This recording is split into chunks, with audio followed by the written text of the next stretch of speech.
Assalamualaikum warahmatullahi wabarakatuh. Alhamdulillahi rabbil alamin. Wassalatu wassalamu ala asrafil anbiya wal mursalin Sayyidina Muhammad wa ala alihi wa ashabihi ajma'in. Amma ba'du.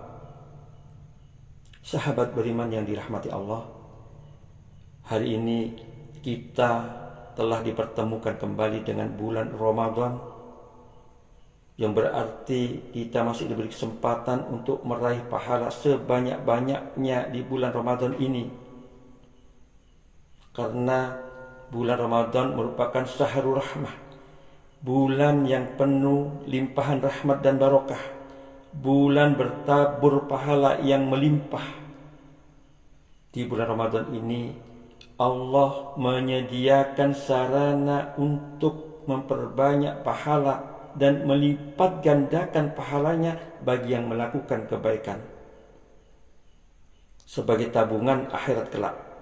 Bahkan Allah memberikan bonus pahala pada malam-malam 10 terakhir yang nilainya setara dengan beribadah 1000 bulan, yaitu malam Lailatul Qadar.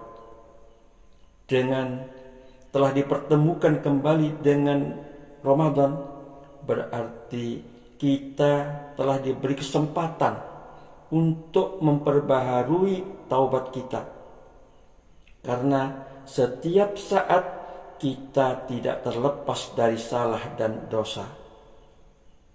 Oleh karena itu, selagi masih di bulan Ramadan, masih ada kesempatan untuk mengevaluasi diri dengan harapan begitu usai Ramadan, maka kita akan kembali menjadi manusia yang suci, kembali pada fitrahnya.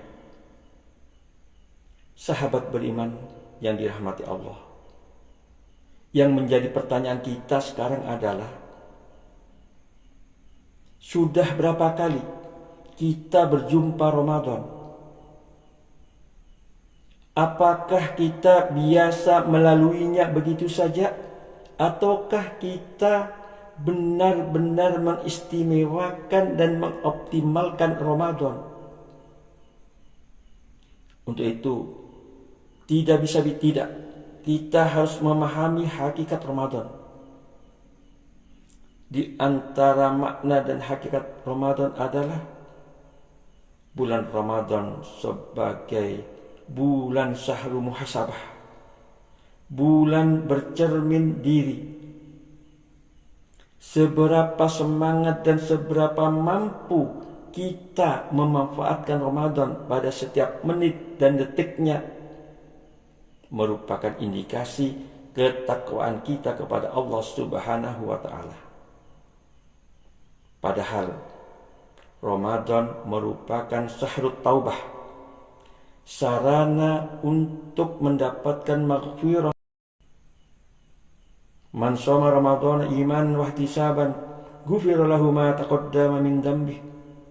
Bersiapa yang berpuasa Ramadan dengan penuh keimanan dan mengharap pahala dan ridha Allah, maka akan diampuni dosanya yang telah lalu. Dari sini kita bisa menilai diri kita. Apakah kita termasuk hamba Allah yang zalimun li nafsih, masih suka menganiaya diri sendiri, membiarkan diri kita bergelimang dengan dosa, tidak ada usaha untuk mohon ampunan, atau sebagai hamba yang muktasid, yang pas-pasan saja, tidak ada usaha untuk meningkatkan kualitas ibadahnya, hanya yang wajibnya saja yang dikerjakan. Kalau kita beribadah hanya yang wajibnya saja, maka bukan jaminan untuk langsung masuk surga. Karena kewajiban yang kita lakukan tidak sebanding dengan nikmat Allah yang kita terima. Bahkan 500 tahun beribadah belum cukup mengimbangi nikmat Allah yang begitu luas. Allah berfirman, Wa in ta'uddu nikmatallahi la tuhsuha. Dan jika kamu menghitung nikmat-nikmat Allah, niscaya kamu tidak dapat menentukan jumlahnya. Qul law kana al-bahru midadan li kalimati rabbi lanafidal bahru qabla an tanfada kalimatu rabbi walau ji'na bimislihi madada. Katakanlah, sekiranya lautan menjadi tinta untuk menulis kalimat-kalimat Tuhanku, sungguh habislah lautan itu sebelum habis ditulis kalimat-kalimat Tuhanku, meskipun kami datangkan tambahan sebanyak itu pula. Sahabat beriman yang dirahmati Allah, lalu apa yang menyebabkan seseorang masuk surga? Karena rahmat Allah. Bagaimana untuk mendapatkan rahmat Allah? Dan bagaimana caranya? Caranya banyak melakukan amalan perbuatan yang diridhoi Allah, melakukan perbuatan yang disenangi dan dicintai Allah, seperti istighfar. Jangan menunggu setelah berbuat salah atau dosa baru beristighfar. Kita setiap saat tidak terlepas dari salah dan dosa. Karena al-insanu mahalul khata' wa nisyan. Manusia itu tempatnya salah dan lupa. Rasulullah SAW yang sudah dijamin masuk surga setiap hari tidak kurang dari 70 kali beristighfar. Yang kedua, zikir. Selalu ingat kepada Allah. Seseorang yang selalu ingat kepada Allah, maka Allah akan selalu ingat kepadanya. Dikala seseorang itu mengalami kesulitan atau kesusahan, Allah akan selalu mendampinginya, merangkulnya, akan memberikan semangat dan jalan keluar. Wa may yattaqillaha yaj'al lahu makhraja. Barang siapa bertakwa kepada Allah, niscaya Dia akan mengadakan baginya jalan keluar dan memberinya rezeki dari arah yang tiada disangka-sangka. Yang ketiga, baca Al-Quran. Di bulan Ramadan, kesempatan bagi kita untuk banyak membaca Al-Quran. Orang yang sering membaca atau menghafal Al-Quran akan menjadi keluarga Allah. Di akhirat kelak, Al-Quran akan memberi syafaat kepada yang membacanya. Karena Ramadan sebagai syahrul Quran, bulan Al-Quran. Pada setiap bulan Ramadan, Rasulullah SAW selalu melakukan tadarus Al-Quran bersama malaikat Jibril. Beliau ingin memberikan teladan kepada kita semua agar kita berinteraksi seakrab mungkin kepada Al-Quran. Selalu menjadikan Al-Quran bagian dari hidup. Kemudian yang keempat, istiqomah dalam sholat-sholat sunnah. Selain sholat yang wajib, kita dianjurkan melakukan sholat-sholat tambahan atau sholat sunnah. Wa minal laili fatahajjad bihi nafilatan laka asa ayyab'asaka rabbuka maqaman mahmuda. Dan pada sebahagian malam hari bersembahyang tahajudlah kamu sebagai suatu ibadah tambahan bagimu. Mudah-mudahan Tuhanmu mengangkat kamu ke tempat yang terpuji. Demikian juga dengan sholat sunnah rawatib, sholat yang mengiringi sholat fardu, baik sebelum maupun sesudahnya. terutama sholat sunat sebelum subuh. Rakaatul fajri khairum minad dunya wa ma fiha. 2 rakaat sholat fajar lebih baik daripada dunia dan seisinya. Begitu juga sholat duha yang Rasulullah sendiri tidak pernah meninggalkannya. Begitu pula dengan sholat sunnah lainnya.